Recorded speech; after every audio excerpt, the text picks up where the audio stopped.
오늘 우리는 요한계시록 강해 세 번째 시간에 왔습니다. 사실 계시록 1장 7절과 8절은 한 묶음의 말씀이지만 오늘 우리는 8절부터 읽었습니다.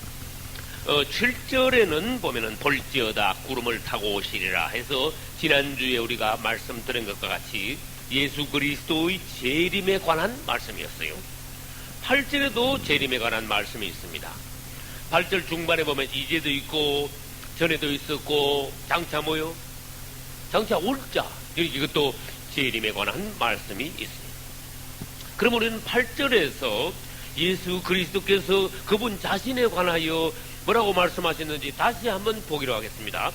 7절 딱 지나자 8절에는 반복되는 것 같으면서도 그분은 그분의 자신에 대해서 더 상세히 어떤 방면을 말씀하셨어요. 나는 뭐다? 알파와 오메가라 그랬어요. 근데 주님의 말씀은 성경에 보면은 점진적입니다.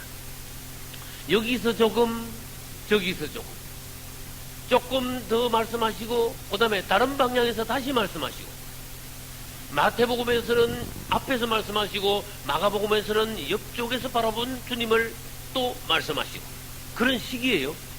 그래서 예수님은 여기서 나는 알파와 오메가라 그러시고는 1장 17절에 가면 또 다른 방법으로 말씀하십니다. 1장 17절 중간에 봅시다. 그가 오른손을 내게 얹고 가라사대 두려워 말라. 나는 뭐요? 나는 처음이요 나중이니. 여기서 또 그렇게 말씀하셨습니다. 처음에는 알파와 오메가라, 그 다음에 두 번째는 나는 처음이요 나중이니. 그 다음에 요한계시록 21장으로 가보겠습니다. 21장의 6절 또 비슷한 말씀이 또 나옵니다. 또 내게 말씀하시되 이루었도다. 나는 뭐요? 알파와 오메가요. 또 뭐요? 처음과 나중이라. 여기서는 좀 더 덧붙이셨어요. 1장 8절에서는 알파와 오메가라 그러셨다가 21장 6절에서는 나는 알파와 오메가요. 하나 더 뭘 붙였어요? 처음과 나중이라. 이것을 더 붙였어요. 그 다음에 22장 13절에 가보면은 이제는 더욱더 상세하게 말씀하십니다. 그분은 말씀하시기를 나는 알파와 오메가요. 처음과 나중이요.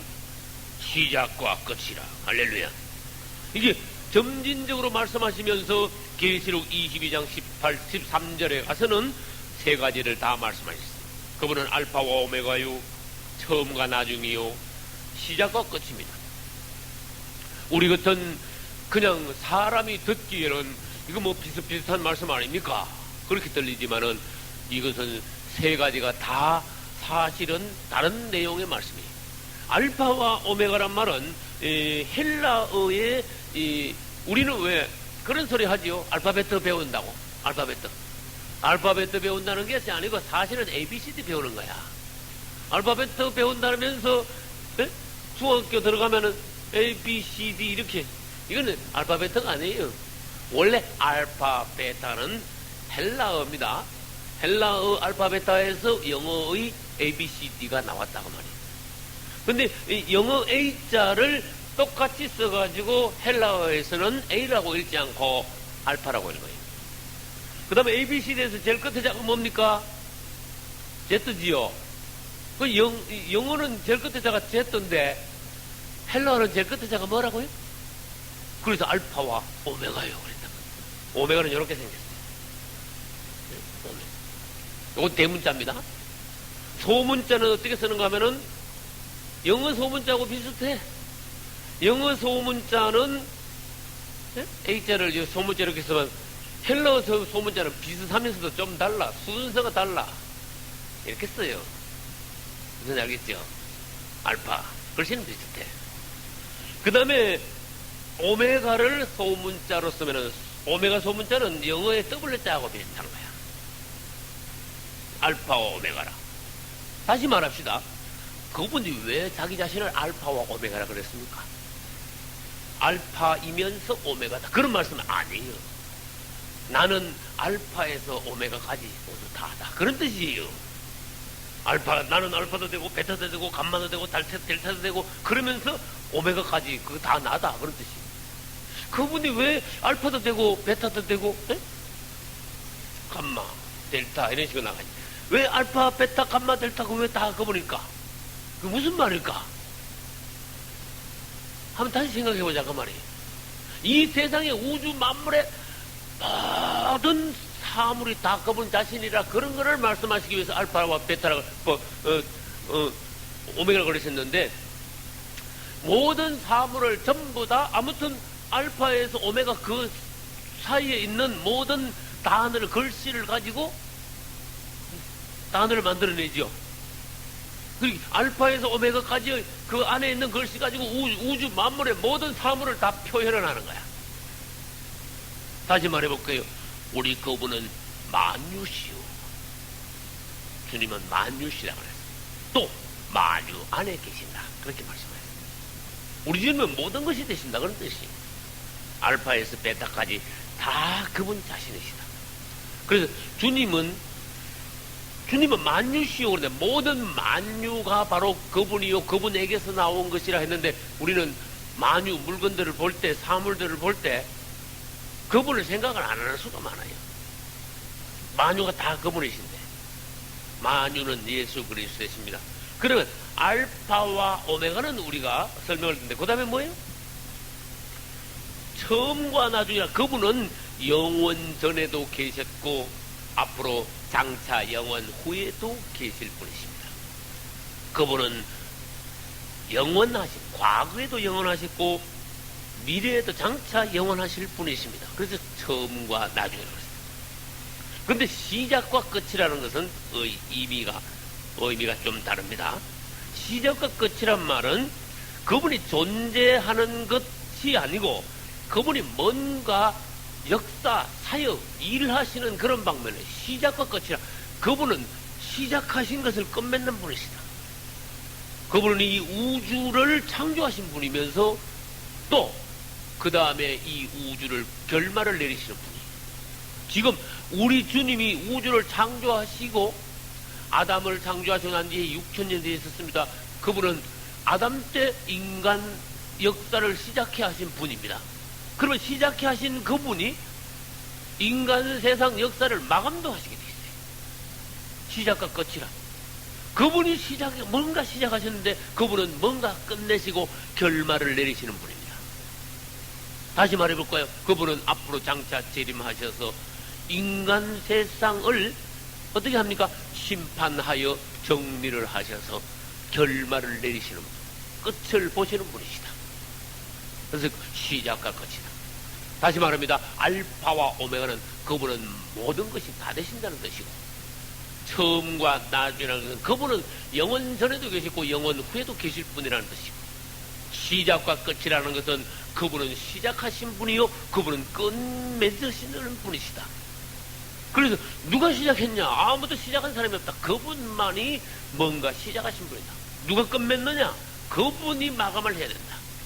모든 결론은 그분의 손에서 나야 된다. 그래서 우리는 요한계시록 배울 때, 요한계시록은 무슨 책이다? 결론의 책이다. 그런 말을 배웠어요. 첫째, 요한계시록은 예언의 책이다. 둘째, 요한계시록은 결론의, 요한계시록이 없으면 우주 만물의 성경의 결론이 없어집니다. 그러면 성경은 미완성의 책이 됩니다. 그랬어요. 미완성이라니. 하나님이 뭘 하시고 미완성이면 하나님답지 않지요. 그러나 그분은 분명히 끝을 맺으시는, 결론을 분명히 내시는. 그래서 그분은 시작과 끝이라 그랬어요. 우리는 이렇게 하나님의 말씀을 배우시면서 그분이 얼마나 놀라우신 분이고 높으신 분이고 주권을 가지고 계시는 분이라는 것을 그분에 관하여 우리는 점점 더 알아간다 그 말이에요. 우리 예수님에 관하여서 또 어떤 다른 방면을 오늘 봤습니다. 그러면 이제 1장 9절로 넘어가겠습니다. 1장 9절은 이제 다른 파트입니다. 이야기가 이제 방향이 싹 달라집니다. 요한이 하나님의 말씀 전하다가 예수 그리스도를 증거하다가 그 당시 로마 황제 이름이 도미티안 황제였는데 그 황제가 그 이전에도 그렇고 그 이후도 그렇고 그리스도인들을 박해를 했어요. 한마디로 말해서 예수제인들을 잡아 죽이라 그랬어요. 많은 그리스도인들이 그 당시 로마에 의하여서 죽임을 당했습니다. 요한도 그때 주의 종이었으므로 박해를 당했는데 그때 어디로 유배를 갔다고요? 밤모라 하는 섬에 있었더니 하나님의 말씀과 예수의 증거를 인하여 하나님의 말씀 전하고 예수 그리스도를 증거하다가 도미티안 황제에 의하여서 밤모라는 섬에 유배에 당하여 있던 중 나이는 대단히 많습니다. 그 다음에 그 섬이 잘 살기 환경이 좋은 섬이 아닙니다. 아주 열악한 섬입니다. 말하자면 무인도 같은 섬입니다. 날씨가 아주 고약합니다. 유배에 가서 있는 그 노인을 누가 몸종이 누가 따라가서 누가 돌보겠습니까? 안 그래요. 아주 고생을 하는 거예요. 그러나 최악의 상황에서도 주님은 그 종을 그냥 고생만 하게 그냥 버려두지 않았어요. 가장 사도 요한이 낳다가 가장 힘든 그 시기, 가장 고통당하는 그 시기에 가장 높은 계시를 보여주셨어요. 할렐루야. 그 여러분, 우리가 예수 믿고 난 뒤에 고생한다고 생고생이 아니라는 걸 알아야 됩니다. 다 주님 안에서 의미가 있다는 거예요. 물은 낮은 대로 흐릅니다. 그분의 사랑은 낮은 곳에 있는 고생하는, 고통당하는, 병든 그늘에 있는 그분의 사랑하는 이들에게 그분의 사랑이 쏠리는 거예요. 이제 요한이 반모섬에 있는데 10절에 보니까 주의 날에 그랬어요. 주의 날은 여기서 두 가지로 해석할 수 있습니다. 첫째, 주의 날은 오늘과 같이 주일. 무슨 말인지 알겠죠? 여러분, 주일은 몇째 날입니까? 째로 하면 몇째? 첫째, 둘째, 셋째, 넷째. 몇째 날입니까? 여덟째 날이면서 또 여덟째 날은 몇째 날이다? 여덟째 날은 첫째 날이다. 그런데 무슨 말인지 알겠죠? 여덟째 날은 첫째 날이다. 날로끼가. 여덟째 날은 첫째 날입니다. 무슨 말인지 알겠죠? 그러면 안식일은 몇째 날이에요? 일곱째 날. 안식일은 유대교인들은 일곱째 날에 안식을 지켰지만 우리는 여덟째 날이면서 첫째 날 주일을 지켜요. 이 유대인들이 안식일을 지키는 것은 율법에 의해서요. 우리가 주일을 지키는 것은 뭐에 의해서? 주일을 지키라는 건 율법에 없습니다. 안식일을 지키라는 것은 율법에 있어요. 그리고 유대교는 율법에 의하여서 율법 위에 세워진 종교다 그런 뜻이에요. 우리는 예수 그리스도의 십자가로부터 시작해서 그분이 십자가 부활하시고 난 이후에 기독교가 발생을 했어요. 그래서 우리는 안식일을 지키는 것이 아니라 그분이 부활하신 날 언제 부활했어요? 주일 새벽. 무슨 말인지 알겠죠? 주일 새벽. 그래서 부활하신 날 우리가 주일을 지킵니다.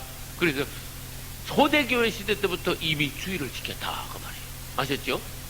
근데 이제 예수님이 막 왔다 가시고 난 뒤에 그때 막 그 유대교인들이 막 주로 예수를 믿기 때문에 그 당시에는 막 안식이라고 주일하고 어떻게 막 병행해 나가다가 이렇게 사도 요한의 글을 요한계시록 1장 10절을 보니까 아 그때 주일을 정식으로 지키게 되었구나. 내가 주의 날에 그랬어요.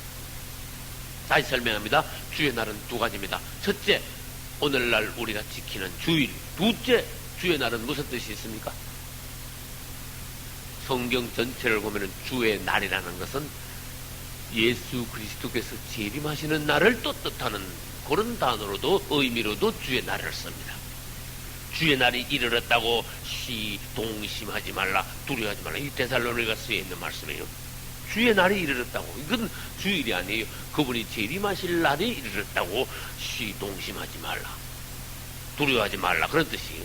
근데 오늘 여기서는 주의 날이 무슨 날입니까? 주일이다 그 말이에요. 주일날 이제 성령에 감동해가지고요. 성령의 감동이 영 안에 있어서 나팔 소리를 들었어요. 근데 구절은 우리 설명을 조금 덜 했네. 구절, 나 요한은 너희 형제요 예수의 환난과 나라와 참음에 동참하는 자라. 그리고 놓고 난 뒤에 하나님의 말씀과 예수 증거에 인하여 밤모라는 섬에 있었다. 요한은 자기 자신을 이 편지를 받는 아시아 7교회의 종들에게 나는 장로다. 그 당시 요한은 장로였어요. 베드로도 장로였어요. 나는 너희들 앞에 장로다. 그 자기 자신을 높이지 않고 너희들과 똑같은 형제다 그랬어요. 심지어 우리 예수님도 부활하시고 난 뒤에 뭐라 하시는, 부활 전에는 그런 단어를 안 쓰셨어요. 부활하시고 난 뒤에 내 형제들에 가서 알려라. 형제라는 단어를 쓰셨어요. 왜 그런가 하면은 예수님은 부활하시면서 우리의 맏형이 되셨기 때문에, 예수님은 부활하시면서 하나님의 이제는 독생자가 아니라 맏아들이 되셨기 때문에 그분의 생명을 같이 받던 사랑하는 성도들이, 그러니까 같은 생명을 받았으니까 동생들이 되는 거예요. 이제 그렇게 동생들을 이제 뭐라 했습니까? 예수님은 형제들이다 그랬어요. 요한도 7교회의 사자들, 7교회의 성도들에게 편지를 보내면서 나 요한은 너희 형제다 그랬어요. 나 요한은 너희 형제.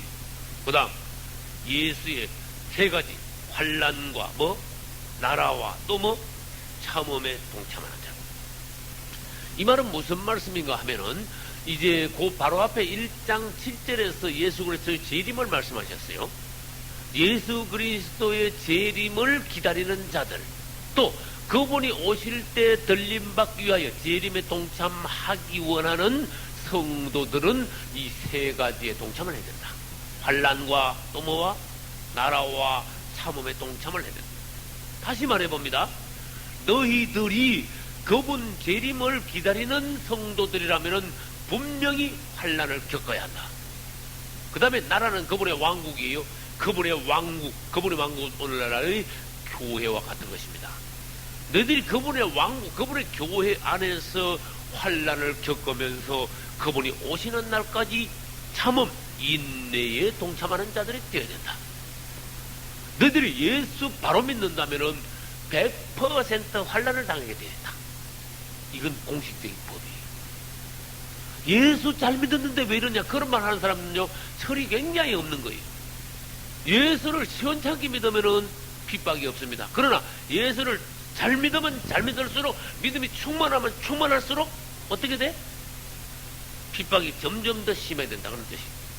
그러니까 역사상 가장 예수 잘 믿었던 때는 초대교회 시대입니다. 그때 역사상 핍박이 제일 심했어. 그때 순교자들이 제일 많았어. 오늘날 예수 믿는 게 희미하고 시들이하게 믿는 둥마는 둥 하니까 핍박도 없다 그 말이에요. 여러분 한번 정말 열심히입니다. 어디서부턴가 핍박이 자꾸 오기 시작해요. 핍박이 오다 안 되면은 식구들한테까지 핍박이 온다니까. 아직도 안 돼. 올라갈수록, 왜? 마귀는요, 믿음이 올라가는 사람을 절대로 못 봐. 두고 안 본다, 그런 뜻이에요. 어떻게 하든지 그 믿음이 못 올라가도록 핍박을 한다. 방해를 한다, 그런 뜻이에요. 요한은 예수 잘 믿다가 주님의 종으로서 일 잘하면서 사역을 잘 감당하는 중에 뭘 당했습니까? 환난을 당했어. 환난을 당해서 어디까지 왔습니까? 지금 밤모섬까지 와 있어요. 그 당시 여러분 현실적으로 한번 생각해봐요. 지금 요즘 같은 감옥에 들어가는 일이 아니야. 요즘 감옥은 그때 밤모섬 되면 요즘 감옥은 호텔이라고 봐야 돼요. 정말입니다. 정말 호텔입니다. 그때 환경이 너무너무 나빴습니다. 누가 식사 챙겨주는 줄 아세요? 천만의 말씀. 자기가 알아서 어디 가서 나무 풀을 깨먹든지 깨구를 잡아먹든지 알아서 먹어야 돼. 누가 뭐를 밥을 갖다 줘. 밤모섬이나 무인도도 갖다 줄 던졌는데.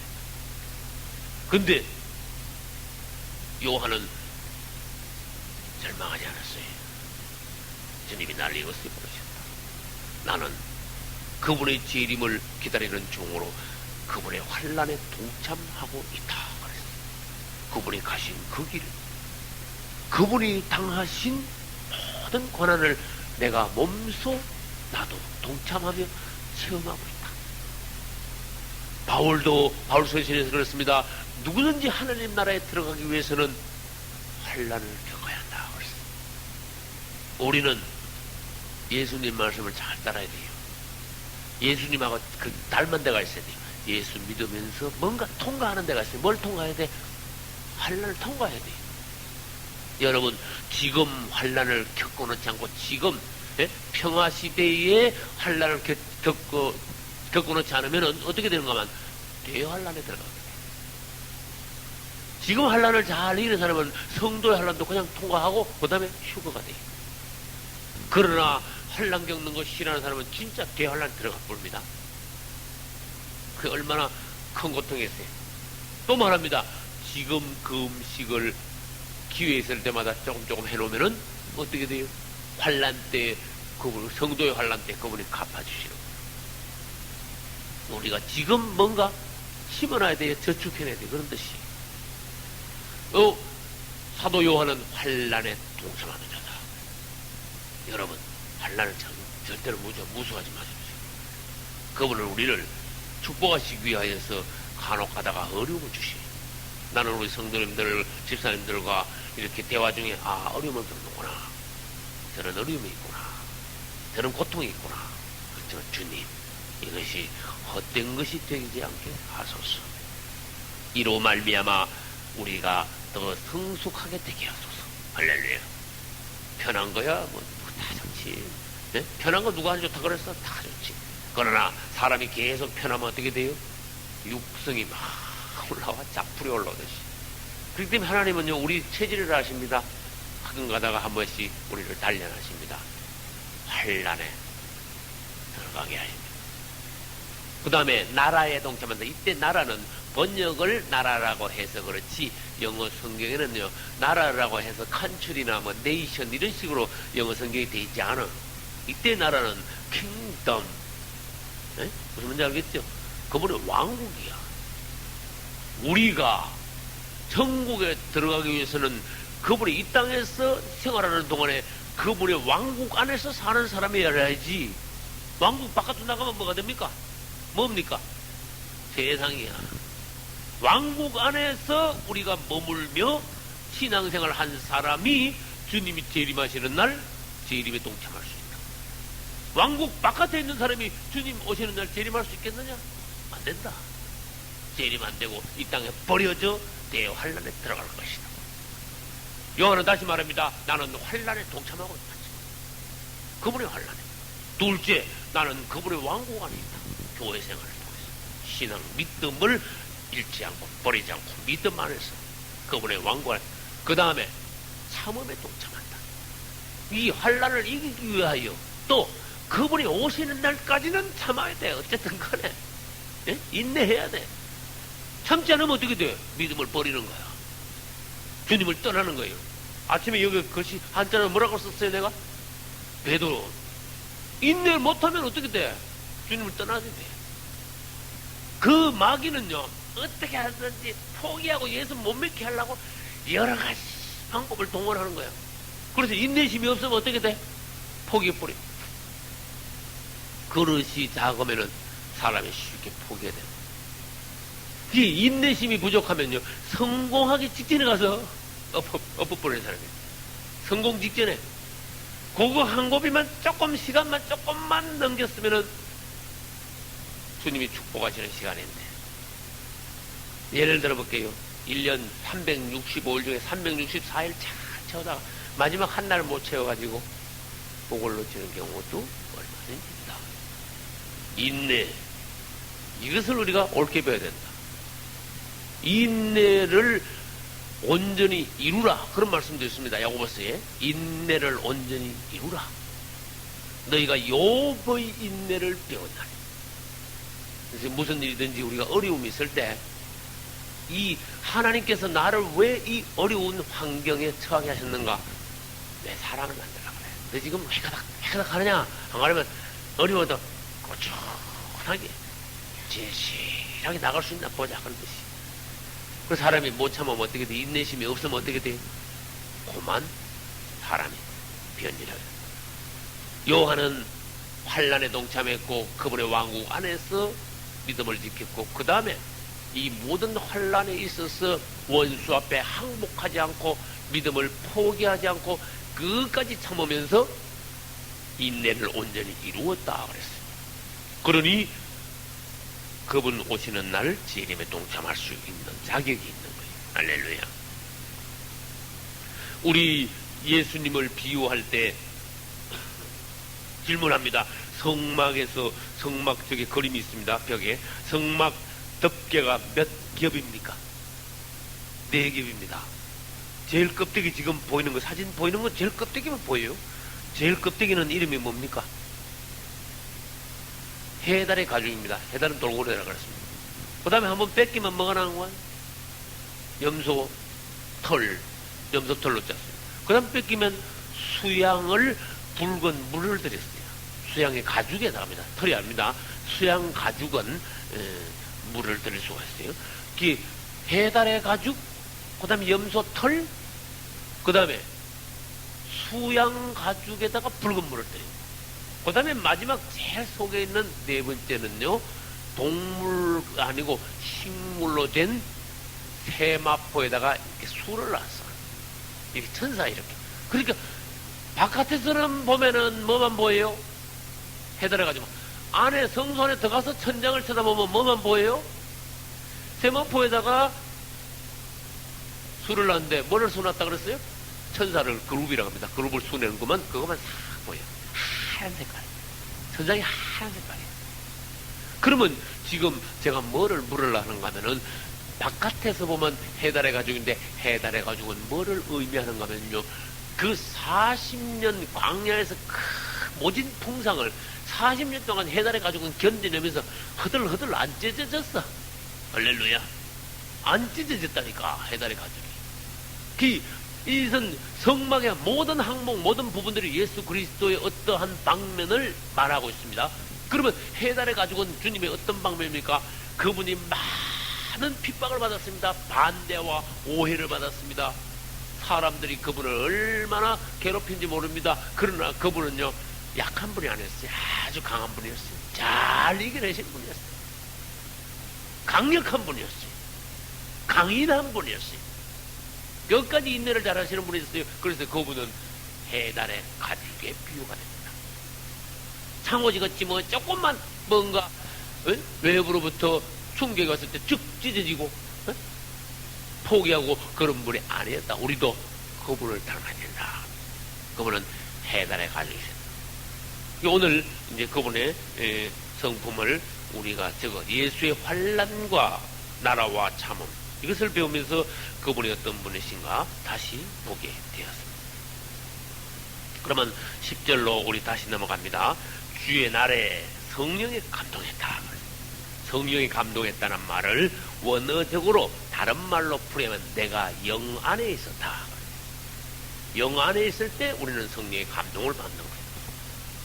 생각 안에 있지 않았습니다. 감정적으로 있지 않았습니다. 영 안에 있었습니다. 영 안에 있을 때 그분의 성령은 우리에게 감동할 수 있습니다. 뭔가 그분의 성령의 역사가 일어날 수 있습니다.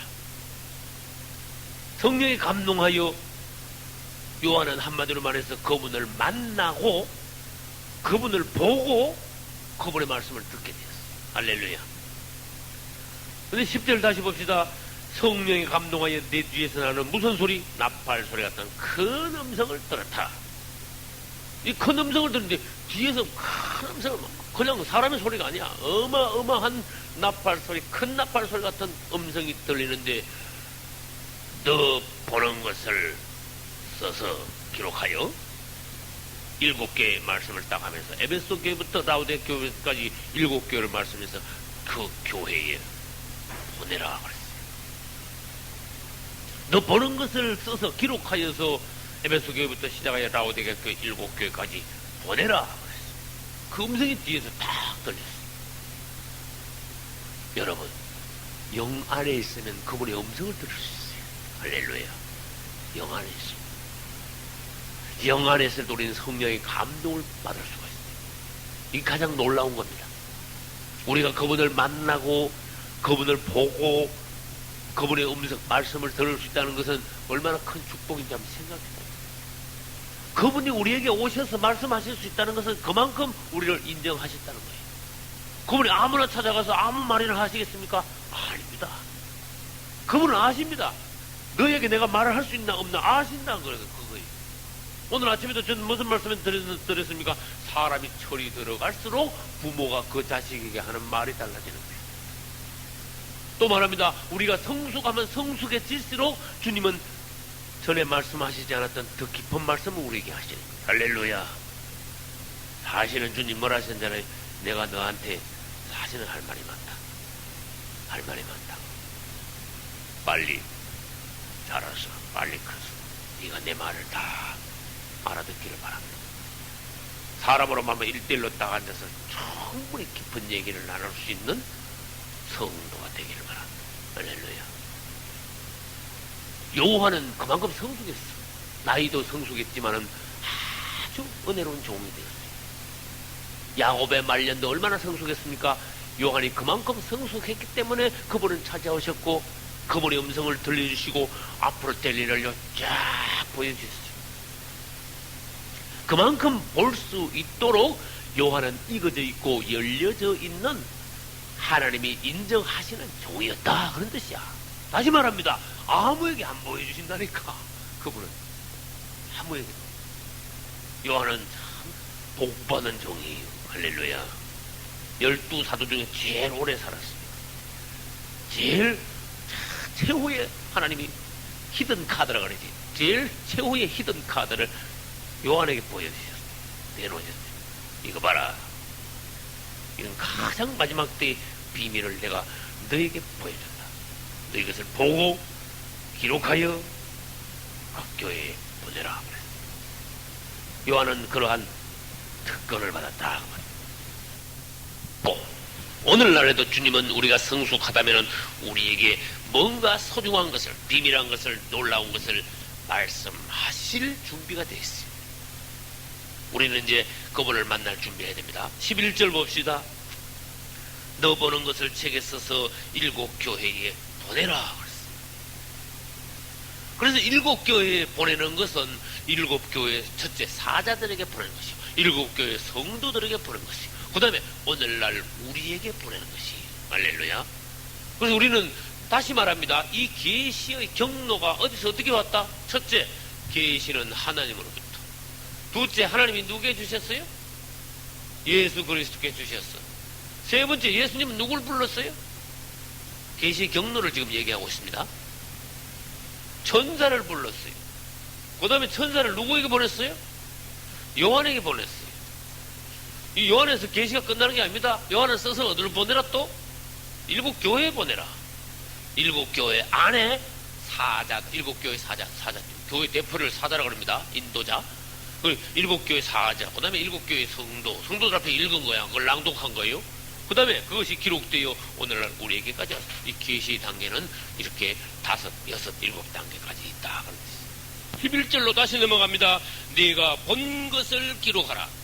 그 말은 사실은 주님께서 주신 이제 있는 것, 내가 본 것, 앞으로 될 일, 이런 거 다 같이 사실 다 기록하는 거예요. 그래서 이것을 전체적으로 기록한 것이 뭐가 됐습니까? 요한계시록이 되었다 그런 뜻이. 그 다음에 1장 12절로 넘어가겠습니다. 1장 12절에는 뒤에서 이제 소리가 났어요. 어떤 소리가? 나팔 소리 같은 소리가 났어요. 그것은 큰 음성으로서 요한이 들어도 사람의 음성이 아니고 주님의 음성임을 그 몸이 알았어요. 그 영이 바로 깨달았어요. 요한은 복이 있습니다. 주님을 직접 만났습니다. 그분의 음성을 들었습니다.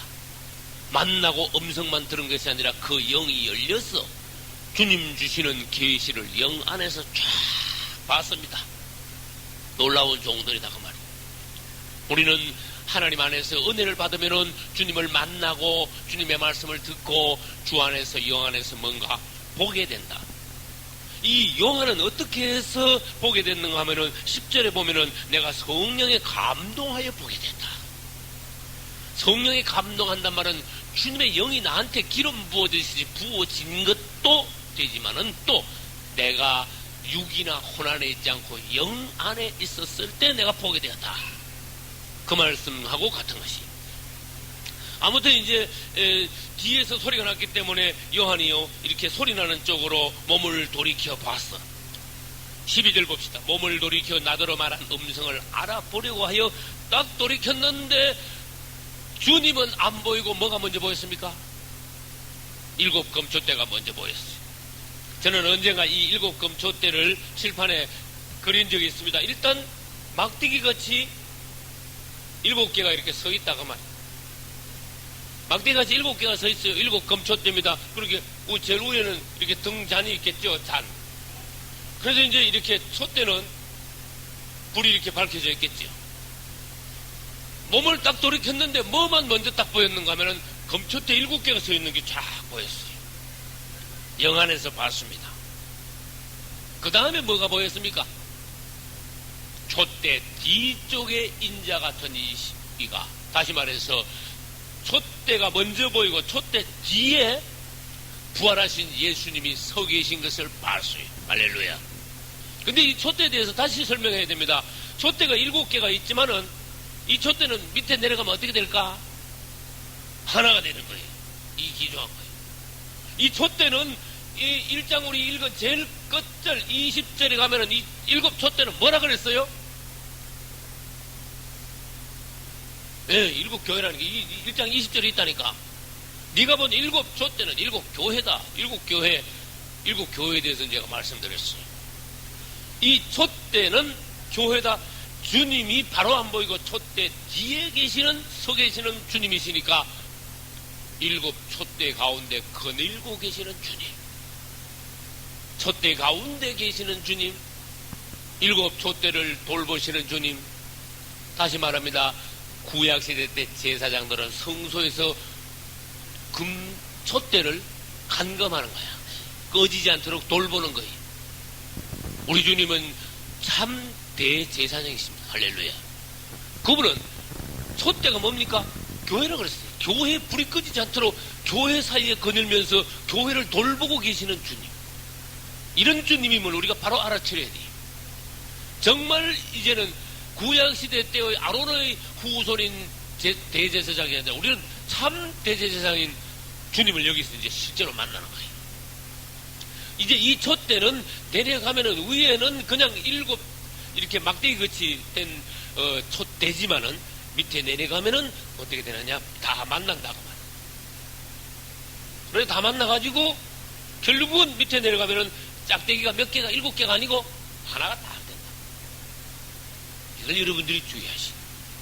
7촛대는 각각 독립된 개별적인 촛대가 아니라 촛대는 하나다. 사실 7촛대는 한 촛대는, 다시 말해서 주님으로부터 나온 교회들이다. 이 교회는 개별적으로 서 있는 것 같은 이 땅의 교회들이지만 이 땅에 있는 모든 교회들은 내려가면 근본은 예수 그리스도로부터 나온 또 성분도 똑같아. 어떤 건 은으로 만들고 어떤 건 금으로 만들고 어떤 건 동으로 만들고 그랬습니까? 아니죠. 똑같이 뭘로 만들었어요? 금으로 만들었어요. 성분이 똑같아. 그리고 이 땅의 교회들의 성분은 똑같습니다. 줄기에는 하나부터 나왔습니다. 그런데 사람들이 착각하면 네 교회, 내 교회, 장로교, 감리교 막 이래. 여기 있는 소리들을 해.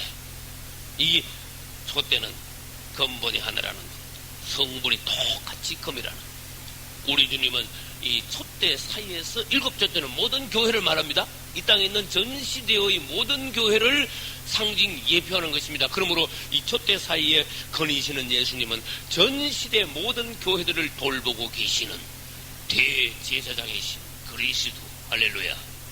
이게 부활 후에 그분의 이 하늘에서의 사역의 모습이 영안에서 이걸 봤단 말이에요. 그래서 영안에서 이 사도 요한은 뭘 봤습니까? 촛대 뒤에 이 대제사장 옷을 입고 이렇게 거니는 주님을 봤기 때문에 영적으로 우리 주님은 이 모든 우주의 모든 교회들을 전 시대 동안에 그동안에 보살피고 계셨다. 그동안에 붙잡고 계셨다. 그동안에 돌보고 계셨다. 할렐루야. 이런 우리 주님이에요. 근데 요한은 복도 많습니다. 탁 돌이켜서 7촛대와 그 뒤에 계시는 주님을 봤는데요. 탁 주님을 주시에서 봤어. 주시에서 보니까 몇 가지가 보였는가 하면요, 9가지가 보였어. 그럼 여기서 이제 우리는 주님에 대해서 봤는데 요한은요 아주 상세하게 잘 적었어요. 여러분들이 하나님께서 뭔가 계시에서 보여줄 때요 탁 명심해서 보고 이집불지 말고 탁 메모를 하고, 그래가지고 주님 주시는 어떤 계시를요 흘러보내지 말아야 돼. 보면은 9가지가 있는데 우리는 몇 절부터 봐야 됩니까? 13절부터 봐야 돼. 촛대 사이에 인자 같은 이가 첫째 발에 걸리는 옷을 입고 있다. 이것은 첫 번째 이제 몸에는 몸이야. 이제 몸. 첫째 몸.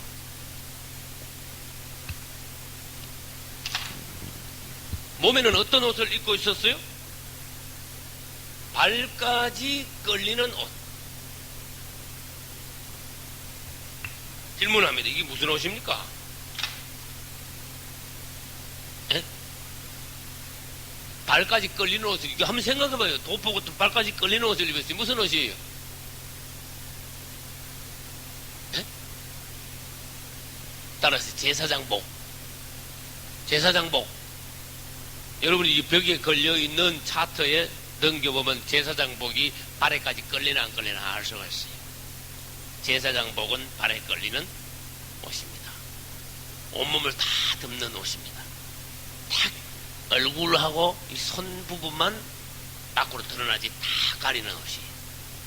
그리고 그 제사장복은요 아주 값비싼 옷이에요. 화려한 옷이. 우리 예수님의 영화로우심과 보배로우심을 단적으로 나타내기 위해서 제사장복은 시시하게 찍은 옷이 아니에요. 제사장복을 돈으로 친다면 몇 천억이 돼. 큰 보석들이 막 탁탁 박혀 있습니다. 큰 보석이 12개 플러스 2개, 14개가 있어. 이거 어깨는 견대라 그래. 가슴에 12개 있고, 어깨, 양쪽 어깨에 1개씩 있고, 14개의 큰 보석이 들어있어. 그래서 수천억 돼. 아무튼. 이 대제사장복을 몸에다가 입고 딱 계시는 주님이에요. 여러분들은 이제 영 안에서, 머리 안에서 말고 영 안에서 그분을 실상을 봐야 돼. 우리 주님이, 내가 믿는 예수님은 어떤 예수님이냐? 그걸 오늘 보셔야 돼. 할렐루야. 첫째, 몸에는 발에까지 걸리는 옷을 입고 계신다. 그분은 참 대제사장이시다. 할렐루야. 오늘날에도 제사장, 대제사장의 하늘에서의 사역을 계속하고 계시는 그분이시다. 둘째, 13절 끝부분에는 가슴에 뭘 띠고 있다? 가슴에는 금띠를 띠고 있다. 그럼 여기다 이제 두 번째 적읍시다. 2번은 가슴에는 금띠를 띠고 있다. 원래 제사장들이 가슴에 금띠를 띠고 있습니까? 그럼 물어봐야 돼. 이 땅에 구약시대 때 성막 성전에서 제사장들이 하나님 앞에 나가 봉사할 때, 하나님을 섬길 때 가슴에 금띠를 띠고 봉사를 합니까? 그럼 물어봐야 돼. 아니요. 허리에다가 그냥 띠를 띠는 거야. 제사장도 일할 때는. 이 허리에다 띠를 띠는 것은 일하는 모습이야. 봉사하는 모습이. 열심을 내가지고 뭔가 할 때는요, 허리에다 띠를 띈다, 이렇게 되는. 그런데 우리 주님은요, 넓적한 금으로 된 띠를요, 딱 어디다 둘렀는가 하면 가슴에다 둘렀어. 첫째, 일을 마쳤다. 내가 다 이루었다. 그분은 하실 일을요, 다 마치신 대제사장이.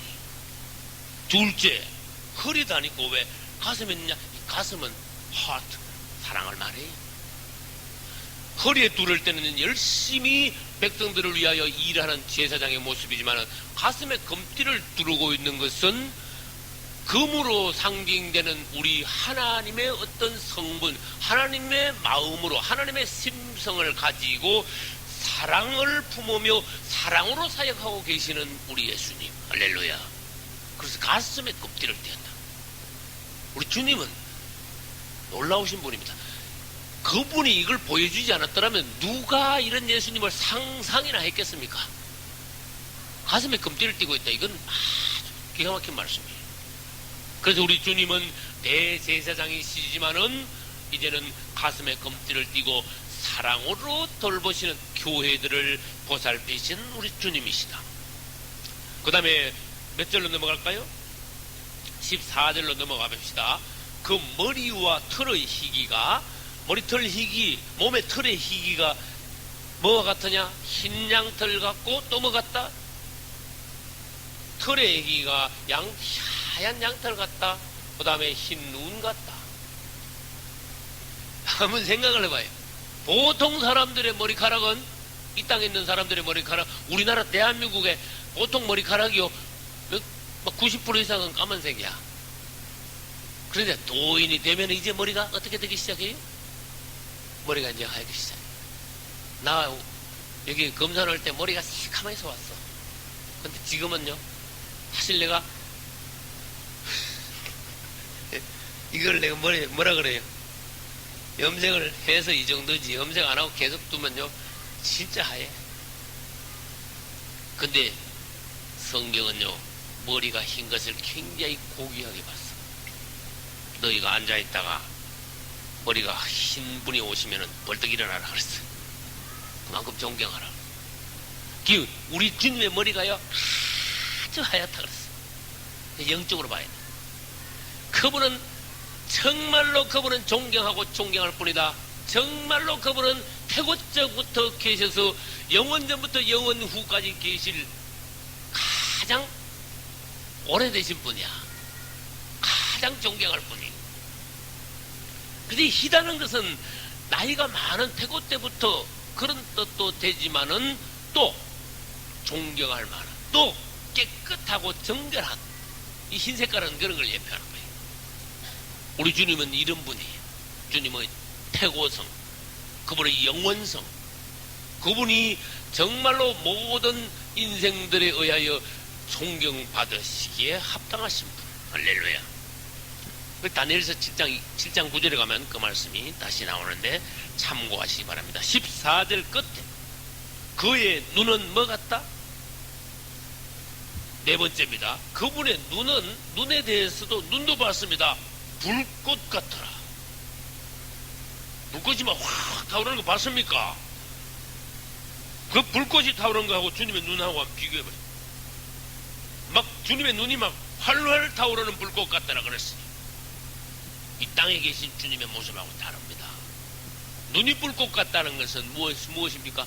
불꽃 같다는 것은 심판을 위하여서 아주 그 뜨거운 눈으로, 밝은 눈으로 살피시는, 관찰하시는 그러한 주님의 눈을 말해요. 눈은 무슨 역할을 합니까? 보는 역할을 하는 거야. 그분의 눈이 불꽃같이 본다 그 말은 아무도 그분의 눈앞에서 숨길 수 없다 그런 뜻이. 그러나 아무리 우리가 죄와 허물이 많다 그래도 그분 앞에 회개하는 것은 그분은 다 잊어버려요. 다 잊어버려요. 주님은요 머리가 좋으신 것 같지만 어떤 부분은 머리가 나빠. 우리가 회개하면요 깜빡 다 잊어버리고 몰라. 나중에 회개한 거는. 할렐루야. 회개 안 한 건요 끝까지 그분은 탁 집어내시는 거예요. 철저하게 다루시는 분이. 아무리 작아도 그분을 용서 안 하시는 분이. 회개하자. 할렐루야. 주님 앞에서 늘 우리가 낮음으로 주님 앞에서 자비를 구하고 용서를 구하고 날마다 그분의 피에 의지하여서 씻을 때 우리의 심령이 그분을 보시기에는 깨끗한 거야. 그렇게 되면.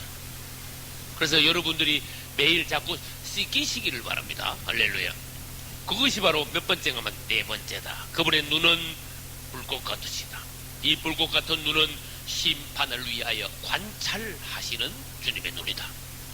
다섯 번째, 몇 절로 넘어갑니까? 1장 15절. 그분의 발은 풀무에 단련한 뭐 같다?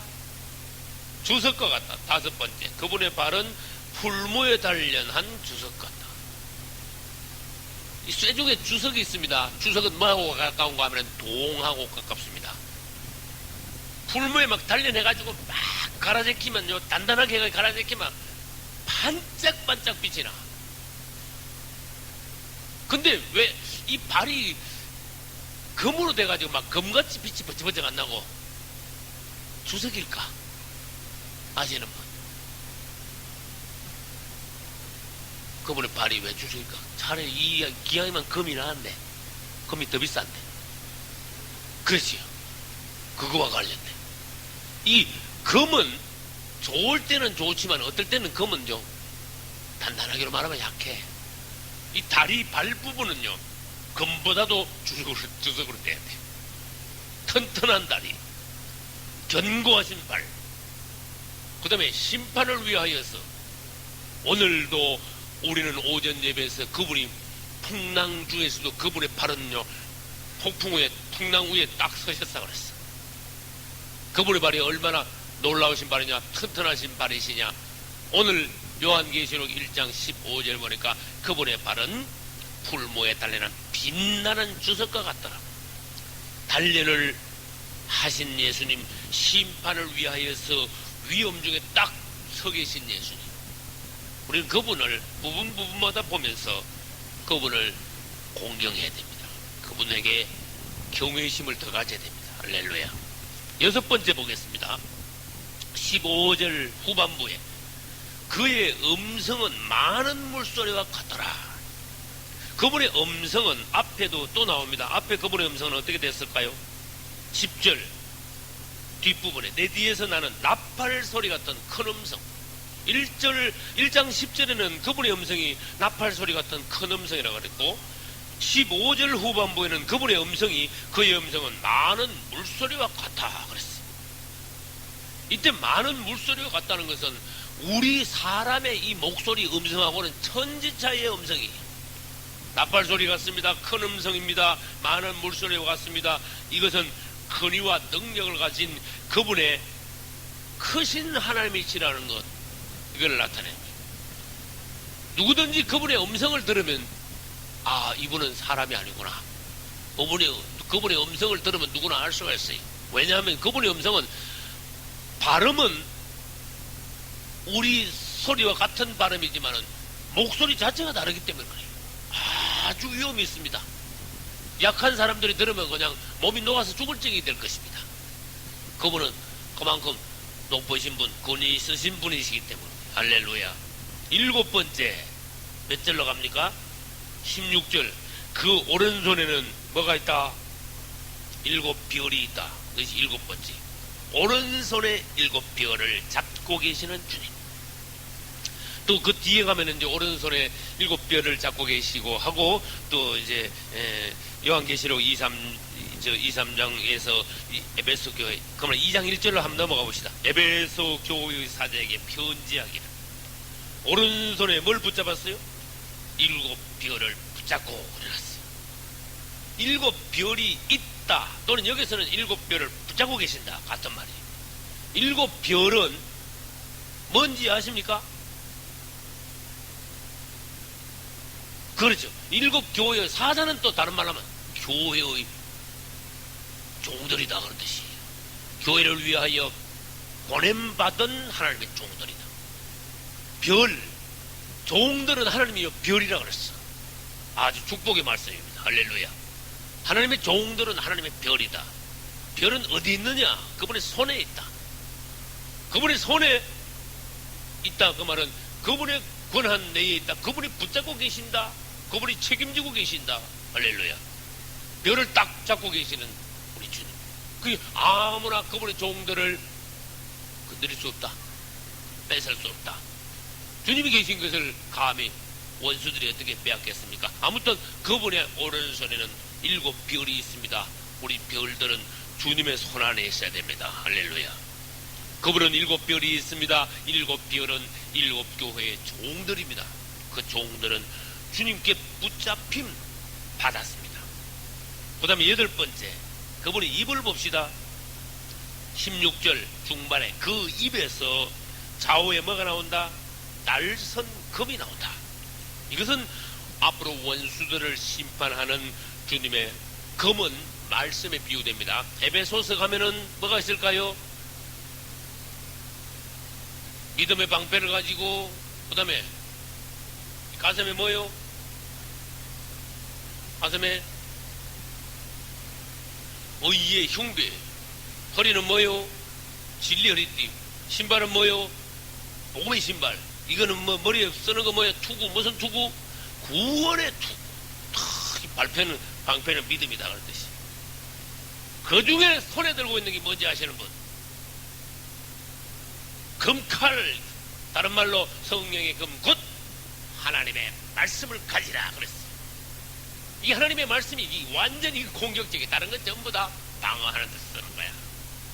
손에 들고 있는 성령의 금, 성령의 칼 말씀만이 완전히 원수를 박살낼 수 있는 공격의 무기다, 그런 뜻이.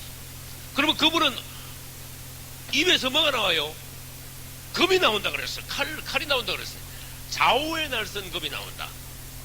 우리 주님이 이 검을 가지고 뭐 하시겠어요? 원수를 공격하는 데 쓰는 검이다.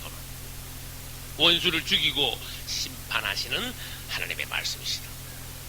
그럼 우리는 2장 12절로 가봅시다. 계시록 2장 12절 같이 읽어봅시다. 버가모 교회의 사자에게 편지하시기를 좌우의 날선 검을 가진 이가 가라사대. 아멘. 그분은 어떤 검을 가져? 좌우의 날선 검을 가져.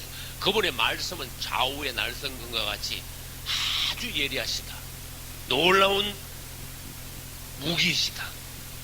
원수들을 이 검으로 완전히 이기실 것이다.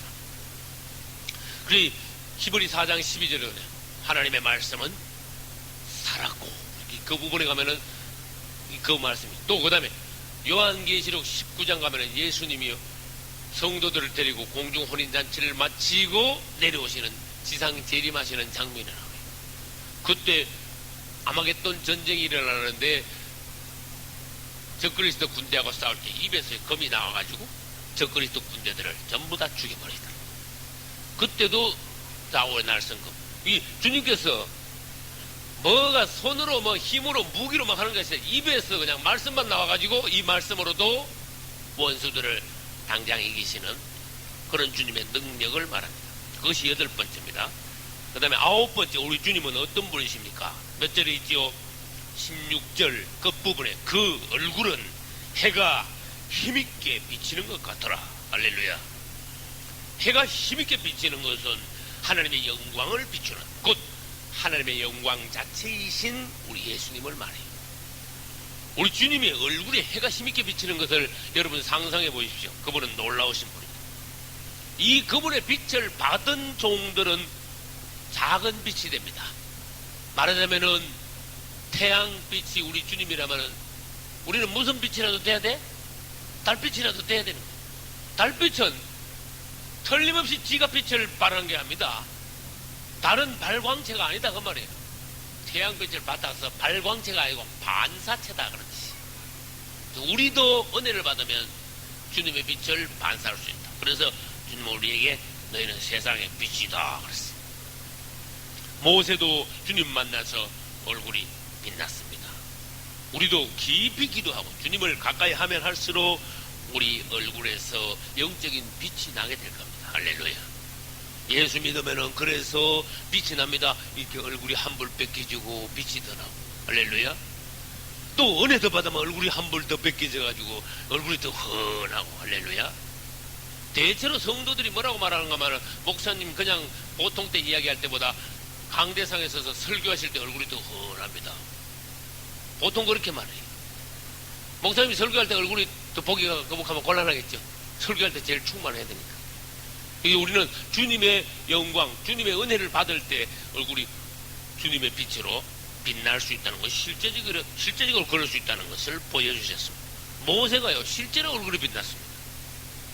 어떤 종들은요, 깊이 기도하고 나올 때는 기도하고 기도방에서 나올 때 얼굴은요, 어떤 종들은요, 항상 빛이 더 확 났다 그래요.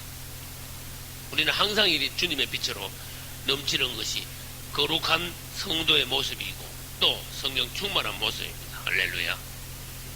주님의 모습을 우리는 9가지를 봤습니다. 요한이 본 주님의 모습을 오늘 우리도 봤습니다. 우리는 그분이 얼마나 놀라우신 분인가, 우리 주님이 어떤 분인가, 우리가 믿는 예수님이 어떤 분인가 우리는 다시 봤습니다. 할렐루야. 17절에 보니까 요한은 이 예수님을 보고 기뻐해서 막 찬송을 했습니까? 아유, 17절 보니까 요한은 우리 예수님을 보고 내가 볼 때에 그 발 앞에 어떻게 됐다? 턱 엎드러져 가지고 죽은 사람 같이 됩니다. 여러분, 죽은 사람 같이 되면 어떻게 됩니까? 완전히 기절해버린 거야. 그냥 엎드려가지고 주님하고 엎드리는 게 아니라니까. 완전히 죽은 사람 같이 돼버렸어. 왜 그럴까? 사람이요, 정말 살아계신 주님을 만나면 완전히 꼬그라져 버리는 거예요. 성경에 그런 예가 있을까 없을까? 사울도 꼬그라졌지요. 그 다음 누가? 다니엘서 읽어보면요, 다니엘이 주님을 만나고요, 완전히 죽은 사람 같아요. 그래, 땅바닥에 완전히 죽은 사람 같이 완전히 엎드러졌는데 천사가 이렇게 들었어. 천사를 들었는데 이 배 있는 데를 들었나 봐. 그렇게 팔도 늘어지고 다리도 늘어지고 이렇게 들어올렸다 그랬어. 우리는 사람은 살아계신 주님을 만나면 완전히 죽어버립니다. 그분의 영광이 그만큼 놀랍다 그랬어. 그래서 구약 성경을 읽어보면은 내가 여호와를 만났으니 이제는 죽게 됐구나. 그렇게 겁내는 사람들이 있대. 그 이스라엘 사람들의 관념이 사람이 죄인된 사람이 살아계신 하나님을 만나면 뭐 살아남는다, 죽는다. 그만큼 그분은 놀라우신 분이다. 또 낙살난다 그러듯이 정말 하나님을 만난 사람은요 박살이 나는 거예요. 우리 예수님에 대해서 잘 모르고 또 주님에 대해서 교회에 대해서 빈정대고는 진짜 하나님 못 만나서 그래. 하나님을 사람이 만나면요 꼬그라지게 돼 있어. 예수님 말만 들어도 막 완전히 그냥 엎드려지게 돼 있어. 그래서 사람들이 왜 이렇게 거만합니까? 주님을 못 봐서 그래. 우리는 예수님을 정말 알고 주님 앞에서 엎드려지는 겸손한 성도가 돼야 돼요. 할렐루야. 다니엘이 엎어졌어요. 사울도 엎어졌어요. 요한도 완전히 엎드려서 죽은 사람 같이 돼. 복이 있는 사람들이야. 주님을 만나가지고 주님의 어떤 것을 실제로 체험하는 사람들. 여러분 앞으로 생애에서 주님을 자주 만나고 주님의 사람들이 되시기 바랍니다. 변화산에서 제자들이 우리 변화 대신 예수님을 만났을 때 어떻게 됐을까?